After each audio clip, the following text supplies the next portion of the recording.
Olá, está começando agora o Justiça para Todos. Confira os destaques de hoje. Improbidade administrativa. Tribunais têm até 31 de julho para informar sobre julgamentos. Comissão Especial da Câmara aprova novo Código de Processo Civil. Corregedoria e TRFs definem metas para conciliação na Justiça Federal. Juizados nos aeroportos registram mais de 13 mil atendimentos no primeiro semestre. E você vai acompanhar uma entrevista com o presidente da AJUF, Nino Toldo, sobre vitalicidade de magistrados. Eu sou Samuel Figueiredo e o Justiça para Todos já está no ar. A Corregedoria Nacional de Justiça prorrogou o prazo para que os tribunais de justiça estaduais e federais possam esclarecer o andamento dos processos contra crimes de corrupção, peculato e sonegação. A meta é zerar até dezembro de 2013 o estoque de ações de improbidade administrativa e crimes à administração pública que tramitam há mais de 1 ano e meio na Justiça. Acompanhe os detalhes na reportagem de Carolina Augusta. 31 de julho. Este é o novo prazo que a Corregedoria Nacional de Justiça determinou aos tribunais estaduais e federais em todo o país para que informem quantos e quais processos de improbidade administrativa e de crimes contra a administração pública ainda aguardam julgamento há mais de 3 meses. O Corregedor Nacional Interino, Guilherme Calmon, reforça a cobrança e destaca a prioridade de despachar esses processos. Não havia no passado planejamento, metas estabelecidas. Hoje não, hoje nós temos que resolver isso, independentemente do resultado que venha a ser obtido. Pode até ser, e como normalmente em alguns casos até será, caso de absolvição, né? Mas que sejam julgadas essas ações, né? Que elas não fiquem aguardando e que haja demora, porque isso cria uma sensação de impunidade, uma sensação negativa de que o judiciário acaba, de certa forma, até pela sua omissão, compactuando com fatos graves, enfim, isso não pode permanecer dessa forma. Então a ideia é de que esses julgamentos se deem de forma realmente mais célere. De 2012 para cá, mais de 46.600 processos antigos relacionados ao combate à corrupção foram julgados pelos tribunais federais, estaduais e pelo Superior Tribunal de Justiça, que equivalem a 38,47% do total. Os números estão bem abaixo da meta 18, aprovada durante o Encontro Nacional do Poder Judiciário, cujo objetivo é zerar o estoque de ações desse tipo que tramitam há mais de 1 ano e meio na Justiça. Atualmente, 122.362 processos de improbidade administrativa e de crimes contra a administração pública precisam ser julgados até dezembro de 2013. Entre os tribunais estaduais, o TJ do Piauí e o da Bahia apresentam o desempenho mais baixo. Na Justiça Federal, o pior índice de cumprimento da meta é o do TRF da Terceira Região, com 32,44% do total de processos julgados. Se o CNJ verificar que houve negligência dos tribunais para cumprir o objetivo traçado, as cortes poderão responder a processo disciplinar. Se identificado realmente desídia, enfim, ou até mesmo descumprimento de determinações por parte do Conselho Nacional de Justiça, é possível que haja instauração de procedimentos administrativos. Nós todos estamos confiantes que isso não venha a acontecer, né? A ideia é que realmente os tribunais cumpram, como a gente tem observado que estão cumprindo, essas determinações dentro do prazo. Para aqueles que eventualmente não cumpram, nós vamos analisar caso a caso e verificar se a hipótese deve gerar ou não algum procedimento administrativo disciplinar. Os magistrados responsáveis devem responder ao questionamento da Corregedoria pelo sistema Justiça Aberta, no portal do CNJ, onde a população tem a oportunidade de acompanhar a produtividade das unidades judiciais. E ainda terão de informar à Corregedoria Nacional o número de cada um desses processos. Os juizados especiais localizados em 6 aeroportos brasileiros registraram mais de 13 mil atendimentos no primeiro semestre deste ano. Nos aeroportos do Galeão e Santos Dumont, no Rio de Janeiro, foram registrados 6.952 atendimentos. Somente em junho, mês que foi realizado os Jogos da Copa das Confederações, foram contabilizados um pouco mais de 1.000 atendimentos. Já no aeroporto de Guarulhos, em São Paulo, o juizado do aeroporto teve uma demanda de 1.791, sendo que das reclamações registradas no órgão, 15% resultaram em acordos. Enquanto no aeroporto de Congonhas, também em São Paulo, dos 1.077 atendimentos, 29% tiveram acordos fechados. Em Brasília, no aeroporto Juscelino Kubitschek, foram mais de 3.000 pessoas atendidas nos primeiros meses do ano. Já no aeroporto de Confins, em Belo Horizonte, 443 passageiros procuraram o juizado especial inaugurado no fim de abril. E somente durante a Copa das Confederações, os aeroportos de Brasília, Belo Horizonte, Fortaleza e São Paulo realizaram 1.658 atendimentos aos passageiros.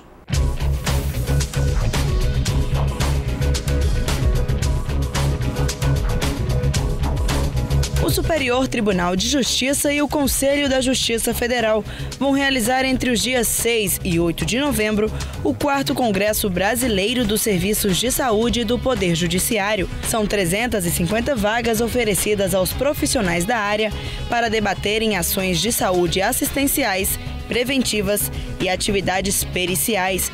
As inscrições vão até o fim de setembro. Para mais informação, acesse o site do CJF. A seguir, Comissão Especial da Câmara aprova novo Código de Processo Civil. E ainda nesta edição, você vai acompanhar uma entrevista com o presidente da JUF, Nino Toldo, sobre vitalicidade de magistrados. É daqui a pouco no Justiça para Todos. O cartão Minha Casa Melhor é para quem já tem o Minha Casa Minha Vida do governo federal, poder comprar o que ficou faltando de móvel, eletrodoméstico e pagar menos. Ficou faltando o quê? Uma máquina de lavar. Tipo essa. Isso. R$850. Sabe quanto você ia pagar por aí? R$41 em 48 vezes. Com o cartão Minha Casa Melhor, você vai pagar R$20 por mês. É menos que a metade. Casa nova, que delícia! O que é melhor? Ralação e barriga no tanque, meu amor. Nunca mais.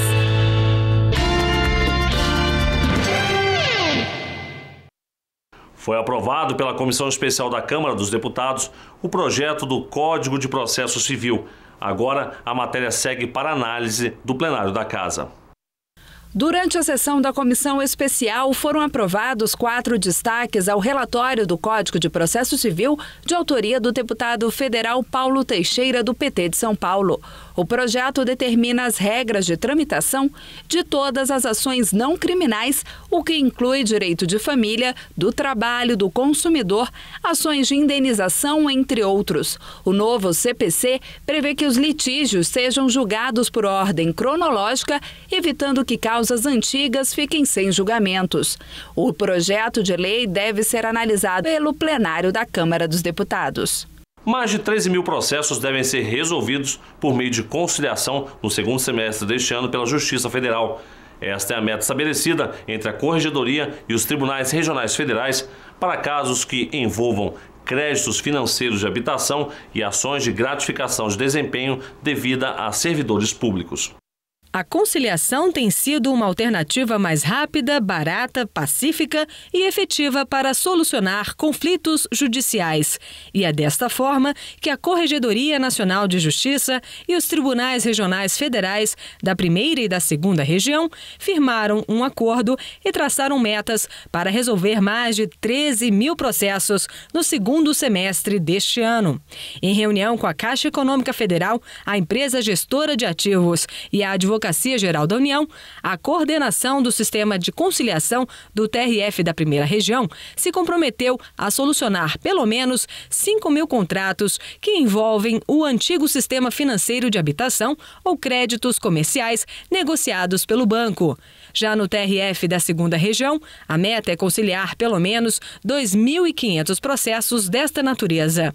A conciliação também será estendida para o julgamento de ações referentes a 7 tipos de gratificações por desempenho devidas a servidores públicos. Em parceria com a AGU, representando os interesses da União, os tribunais regionais federais da 1ª e da 2ª região definiram a meta de resolver, por meio da conciliação, aproximadamente 6.000 processos de interesse dos servidores. No dia 12 de agosto, uma nova reunião está prevista para definir metas para os TRFs da 3ª e da 4ª e da 5ª região.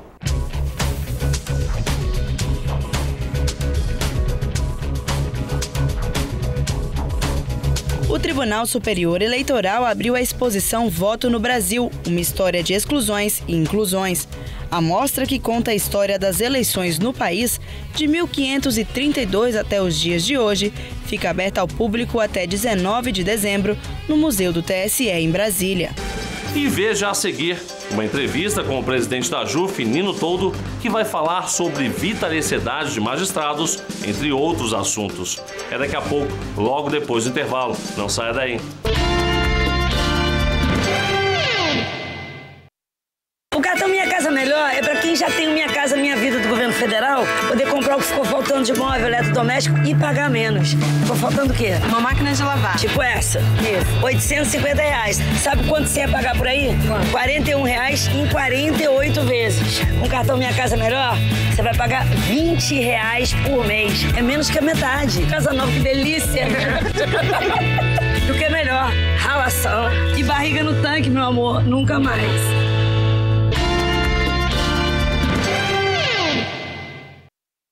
Nos dias 25 e 26 deste mês, o expediente e os prazos processuais no Tribunal Regional Federal da 2ª Região e na Justiça Federal de Primeira Instância, na cidade do Rio de Janeiro, vão estar suspensos.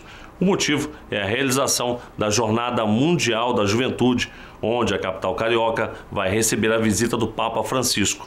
Os prazos processuais, que venceriam nos dias 25 e 26 de julho de 2013, ficam prorrogados até o primeiro dia útil subsequente. Recentemente, o plenário do Senado começou a discutir a proposta de emenda à Constituição número 53, que prevê alterações no regime disciplinar de magistrados. Em conversa com a repórter Gisele Mourão, o presidente da Associação dos Juízes Federais do Brasil, a AJUF, Nino Toldo, fala sobre a vitaliciedade da carreira, entre outros assuntos. Acompanhe. 2 temas de interesse da AJUF ficaram para serem votados no 2º semestre legislativo. Um deles é a vitaliciedade de magistrados e membros do Ministério Público. Qual é a visão da associação sobre essas PECs?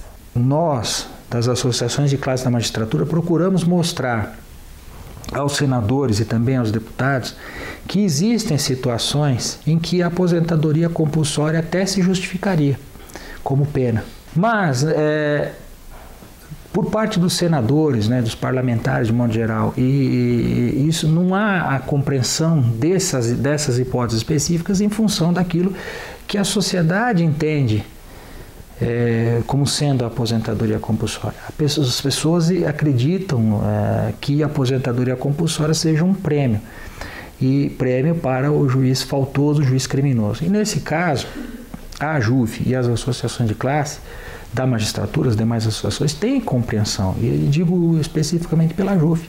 Os juízes federais têm a compreensão de que essa aposentadoria compulsória como pena em casos que envolvam crime não deve ser aplicada. Ela é mal vista pela sociedade, é compreensível isso. Então, nessa discussão da PEC 53, se procurou estabelecer racionalmente essa discussão.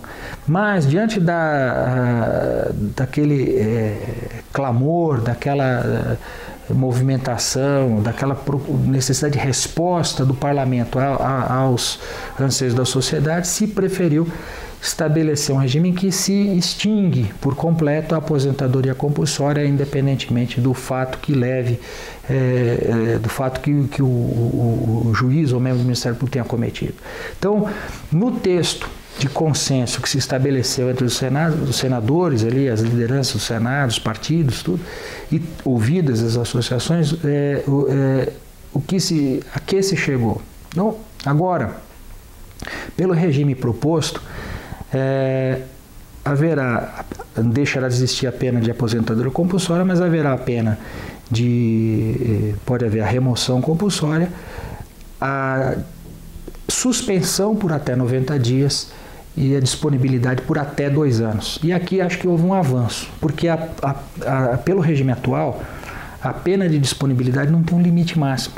Então pode haver situações em que um juiz é afastado, é posto em disponibilidade e sem um prazo certo. E aí o juiz fica posto em disponibilidade com todas, recebendo proporcionalmente ao seu tempo de serviço, mas por um tempo indeterminado. Ou seja, se estabelece uma pena de caráter perpétuo. E a Constituição brasileira proíbe penas de caráter perpétuo. Então houve nesse ponto um avanço, que se estabelece uma disponibilidade de até 2 anos, recebendo proporcionalmente. E nesses 2 casos, de disponibilidade e o da suspensão, a decisão, como prevê a Constituição atualmente, deve ser tomada por maioria absoluta dos membros do Tribunal ou do Conselho Nacional de Justiça. Aqui são penas que podem ser aplicadas no âmbito puramente disciplinar. Agora, quando se tratar de situação em que o fato implique ou o crime, uma situação que gere, enfim, a perda do cargo, a proposta discutida e acordada dispõe que o Tribunal ou o Conselho Nacional de Justiça, conforme qual órgão que esteja julgando aquele fato, deverá representar, por decisão de 2/3 dos seus membros, ao Ministério Público para que, no prazo de 90 dias, proponha a ação judicial de perda do cargo. E no curso dessa ação judicial, o magistrado que dela tomar conhecimento vai poder afastar o juiz ou membro do Ministério Público cautelarmente com vencimentos proporcionais. Quer dizer, houve um avanço e houve uma satisfação à sociedade. Não se tem mais essa situação de aposentadoria compulsória por falta disciplinar. Essa PEC toda é a PEC 53, que tratava só da magistratura. Existe a PEC 75, que trata do Ministério Público, mas o substitutivo do senador Blairo Maggi abrange as duas, estabelece um regime disciplinar equivalente entre a magistratura e o Ministério Público, porque as carreiras são equivalentes. Existe simetria entre a magistratura e o Ministério Público, e isso já foi reconhecido, inclusive, pelo Conselho Nacional de Justiça na Resolução 133. Então, com isso, a proposta, a PEC 75, ela vai ficar prejudicada em função de ser tratada numa só, na PEC 53. A votação não se concluiu neste semestre, porque o Senado Federal, esse acordo se chegou numa quinta-feira, já durante todo o dia se discutiu isso e no final da noite já não havia um quórum suficiente para deliberação. Havia 50 senadores presentes ao plenário e há necessidade de 49 votos, sim, pela aprovação de uma emenda, para a aprovação de uma emenda à Constituição e de uma proposta de emenda à Constituição. Então, o presidente do Senado, Renan Calheiros, suspendeu a votação dessa proposta e isso ficou para agosto. Outro tema é relacionado à elevação da idade de aposentadoria compulsória de 70 para 75 anos. A JUF, ela é a favor da elevação ou não? Em relação ao aumento da idade limite de aposentadoria para aposentadoria compulsória, aí já não como pena, é a aposentadoria natural decorrente do atingimento de uma idade, que hoje está em 70 anos, a JUF é contrária a qualquer elevação. Existem várias propostas de emenda à Constituição, a JUF já se manifestou em todas, contrariamente. E por que a JUF é contrária a essas PECs? Porque, basicamente, o seguinte, a carreira da magistratura é uma carreira já hoje um tanto difícil. Nós reconhecemos, compreendemos a importância e o aumento da idade média do cidadão brasileiro, a capacidade que tem as pessoas numa certa idade, isso e respeitamos profundamente isso, mas entendemos que num ponto de vista de carreira, a idade limite de 70 anos é razoável dentro do sistema. E como eu dizia, há um saturamento da carreira, um afunilamento, e a elevação da idade para a aposentadoria compulsória apenas tornaria mais difícil e menos atraente a carreira.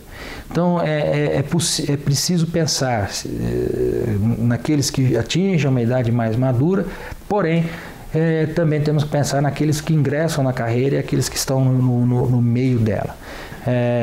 E esse universo de pessoas é grande e, portanto, é desinteressante para a carreira em si. E para o serviço público em geral, é bom que haja essa mudança periódica, que não se leve tanto tempo a ver alterações, porque no âmbito judicial, por exemplo, é preciso de tempos em tempos que haja uma revitalização da jurisprudência. A elevação da idade limite de aposentadoria dificultaria isso, e isso não é bom para a sociedade como um todo. Então essas são as razões básicas pelas quais a JUF se manifesta contrariamente a essa elevação. Na volta do segundo semestre em agosto, o senhor acredita que essas propostas poderão ser aprovadas? Que diz respeito à aposentadoria compulsória como penalidade, sim. Eu acredito que isso deverá ser votado até no Senado de uma forma rápida, porque já existe essa intenção dos senadores e, como eu disse, só não foi votado pela ausência de quórum seguro para aquela votação. Em relação ao aumento do limite de idade da aposentadoria, já é mais difícil, no meu entender. O tema não é pacífico, não é um tema consensual, existe muita oposição, e a oposição a esse tema não é só da JUF, não é só das associações de classe. As associações de classe todas na magistratura do Ministério Público são contrárias, mas não é só isso.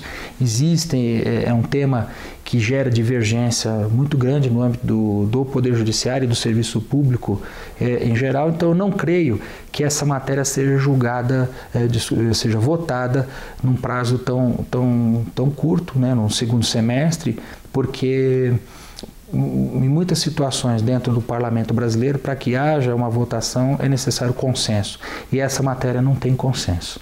Você pode também assistir o Justiça para Todos na página da JUF na internet ou no canal da associação no YouTube. O endereço é www.youtube.com/tvajuf. E o Justiça para Todos de hoje termina aqui. Obrigado pela sua companhia e até o nosso próximo encontro.